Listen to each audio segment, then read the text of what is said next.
ఒకసారి మరి ఎక్కడో గోళ్ళ కన్నాలు కొడుకుని బాత్రూమ్ లో మాస్పోర్ట్ బట్టలు వేసుకొని తిరిగి వాడికి స్టేజ్ మీద పిలిచి సన్మానం చేస్తే ఎలా ఉంటది? అమ్మ దీని అమ్మలు అయిపోయింది రమ్మ ఎలా అయిపోయిందని చెప్పి గొప్ప అయిపోయినా కూడా ఒకసారి నేను ఆ దండ పడేసరికి ఆ దండకి దాంతో పాటు ఆయన ఇచ్చిన జలక్ ఎలాంటి జలక్ ఇచ్చారంటే నన్ను మోటివేషన్ చేయడానికి అందరికీ చెక్ ఎంత వస్తుందో తెలుసా వెస్టేజ్ లో అంటే మొదటి చెక్ నలుగురు అడుగుతున్నా అన్నాడు. ఎవరిని అడిగినా నాకు 20 వచ్చింది, నాకు 30 వచ్చింది, నాకు 50 వచ్చింది, నాకు 100 వచ్చిందని చెప్పారు. నీ చెక్ ఎంత అని అడిగాడు.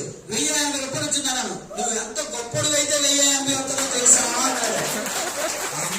నిజమే నేను ఎంత గొప్పడు అని చెప్పి నా ఐదు మర్చిపోయాను. ఒకేసారి ఇంకా ఇలా ఆకాశంలో అంత పొలం పెట్టు మా అంత వీరుడు సూర్యుడు లేనట్టు భుజాలు చేసుకొని అప్పుడు ఇంటికి వెళ్ళాను. మా ఆవిడ ముఖం మీద కొట్టాలని చెక్ కట్టుకొని ఎప్పుడు చెక్ కట్టుకొని వెళ్తే మా ఆవిడ ఏమైనా తెలుసండి వాళ్ళకి కిందకి చూసింది ఎంత వచ్చిందని అడిగింది.